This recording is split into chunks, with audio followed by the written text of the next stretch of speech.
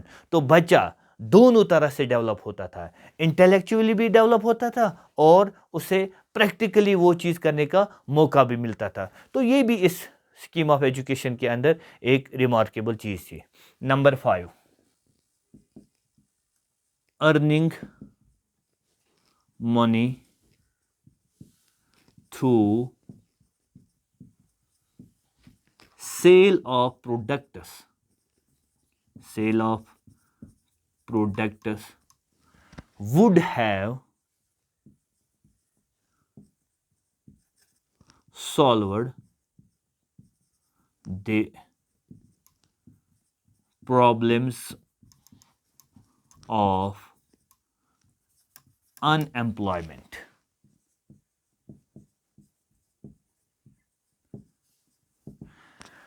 اور ایک بات اس کے اندر تھی بیسک اسکیم آف ایجوکیشن یا واردہ اسکیم آف ایجوکیشن، یہ ہے کہ بچے جو پروڈکٹس تیار کرتے تھے، بچے ان پروڈکٹس کو تیار کرنے کے بعد انہیں بیچ دیتے تھے اور اس سے وہ اپنے لیے پیسہ کماتے تھے. یہ سمجھو کہ روزگار کماتے تھے. اس کے ذریعے سے یہ جو ان امپلائمنٹ ہوتی تھی انڈیا کے اندر یہ کم ہونی شروع ہو گئی، ٹھیک ہے. اور جو گیپ ایک لگ رہا تھا کہ uneducated classes and educated classes کے درمیان ایک گیپ ہے، ٹھیک ہے، اس گیپ کو اس چیز کے ذریعے سے کم بھی کیا جا سکتا تھا. کیونکہ جب بچے یہاں سائڈ سے ایک طرف سے پڑھائی بھی کرتے تھے، دوسری طرف سے پروڈکٹس تیار کرتے تھے اور ان پروڈکٹس کو پھر بازار کے اندر سیل کر کے پیسہ کماتے تھے، تو دونوں چیزیں ہوتی تھی، پڑھائی کے ساتھ ساتھ پیسہ بھی کمانا ہوتا تھا. جس طرح سے یہ جو گیپ ہے کہ ان امپلائمنٹ جو ہے وہ کم ہوتی تھی اور جو ایجوکیٹڈ اور ان ایجوکیٹڈ کلاس کے درمیان جو گیپ ہے وہ بھی کم ہو جاتی تھی. کس کی وجہ سے؟ By earning money through cell of products. ہم اس کے شارٹ فالز یا کریٹیکل انالیسس کرٹیسزم کو یہاں پر ڈسکس کریں. کس کے کرٹیسزم کو؟ واردہ اسکیم آف ایجوکیشن 1937 کو ڈسکس کریں گے، ٹھیک ہے. تو نمبر 1، psychological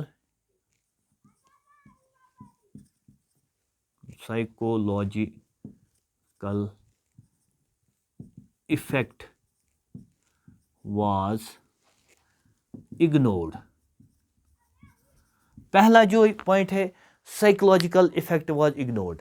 دیکھیے بچہ یا بچے جو تھے وہ ایک ساتھ کام بھی کرتے تھے اور پڑھائی بھی کرتے تھے. اس کے ذریعے سے جو بچوں کے اوپر سائیکولوجیکل افیکٹ پڑتا تھا اس چیز کو، کیونکہ بہت سارے بچے پھر پڑھائی کو چھوڑ کر وہ کام کرنا پسند کرتے تھے، جو کرافٹ ورک ان کو ملتا تھا اسی میں اپنا آگے. تو اس طرح سے جو پڑھائی تھی وہ دھیرے دھیرے ان سے الگ ہوتی جاتی تھی. تو اس طرح سے کہ بچوں کے اوپر کون سا سائیکولوجیکل افیکٹ پڑے گا اس سسٹم آف ایجوکیشن کے ذریعے سے اس کو پوری طرح سے اگنور کیا جاتا تھا. Number 2، inadequate supply of trained teachers. Basic scheme of education کا ایک بڑا جو فیلئر کا کاز بنا وہ یہ تھا کہ inadequate supply of trained teachers. Basic education کے اندر ہمیں جو ٹرینڈ ٹیچرز تھے وہ دستیاب نہیں تھے کیونکہ ہم چاہتے تھے کہ بچوں کو ٹرینڈ ٹیچر پڑھائیں، لیکن ٹرینڈ ٹیچر اس وقت ہمارے پاس موجود نہیں تھے. تو اس طرح سے فیلئر کا کاز یہ بھی بنا کہ ہمارے پاس ٹرینڈ ٹیچرز نہیں تھے. Number 3 turning the school into a small scale industry. اور ایک چیز ہے اس کی فیلئر کا، وہ یہ ہے کہ یہاں پر جب ہم کرافٹ سینٹر ایجوکیشن بچوں کو دیتے تھے تو یہ اسکولوں کو بجائے ایجوکیشن سینٹرز کے انہیں کیا بنایا جاتا تھا؟ Small scale industries. یہ لگتا تھا کہ یہ اسکولز نہیں ہیں بلکہ یہ اسمال اسکیل انڈسٹریز ہیں جہاں پر پروڈکٹس تیار کیے جاتے ہیں اور پھر ان کو بیچا جاتا تھا. مین مقصد جو تھا ایجوکیشن کا وہ دھیرے دھیرے آہستہ آہستہ سے ہٹ جاتا تھا کیونکہ focus was on craft centred education. Number 4 teaching through craft is only a slogan.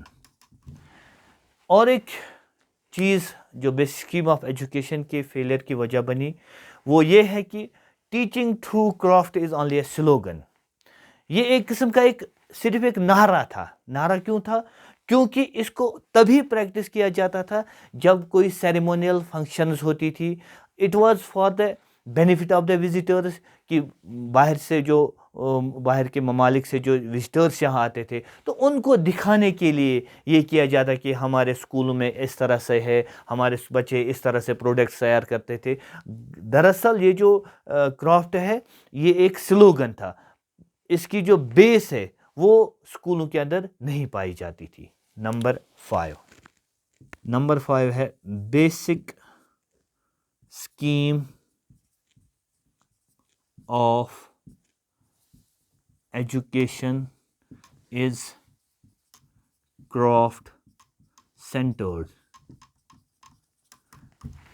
Basic scheme of education is craft centred. ہونا ایسا چاہیے تھا کہ ایجوکیشن جو ہونی چاہیے تھی وہ چائلڈ سینٹرڈ ہونی چاہیے تھی کہ جو بچے کی جو نیڈس ہے، بچے کے جو انٹرسٹز ہے، بچہ کن چیزوں کے اندر دلچسپی رکھتا ہے انہی کے اوپر ایجوکیشن ہونی چاہیے. لیکن بجائے اس کے کہ ایجوکیشن چائلڈ سینٹرڈ ہونی چاہیے، this system of education basic scheme of education جو تھی اٹ واز کرافٹ سینٹرڈ. کہ زور کہاں دیا جاتا تھا؟ کرافٹ پر، نہ کہ بچے کی جو اس کے پوٹینشل ہے اس کے اوپر زور دیا تھا. DOUBLE double mindedness. Double mindedness is the biggest weakness of Wardha education. دیکھیے 6th پوائنٹ کیا بتا رہا ہے کہ double mindedness is the biggest weakness of Wardha scheme of education 1937.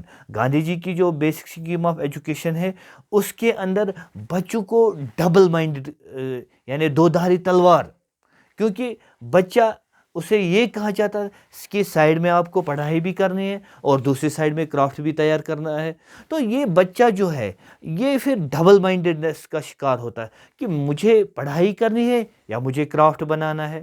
تو اس طرح سے یہ بھی ایک بگیسٹ ویکنیس ہے یا بگیسٹ فال ہے بیسک اسکیم آف ایجوکیشن کا. تو دوستو اس ویڈیو کے اندر ہم نے پہلے اس کی جو بیسک اسکیم آف ایجوکیشن کا جو سکوپ ہے اس کو آپ کے سامنے چند پوائنٹس میں ڈسکس کیا، اور دوسری طرف اس کے کرٹیسزم کو بھی آپ کے سامنے انالائز کیا. تو باقی آپ اس ویڈیو کو انجوائے کیجئے. ہمیں دیجیے اجازت. شکریہ. اللہ حافظ.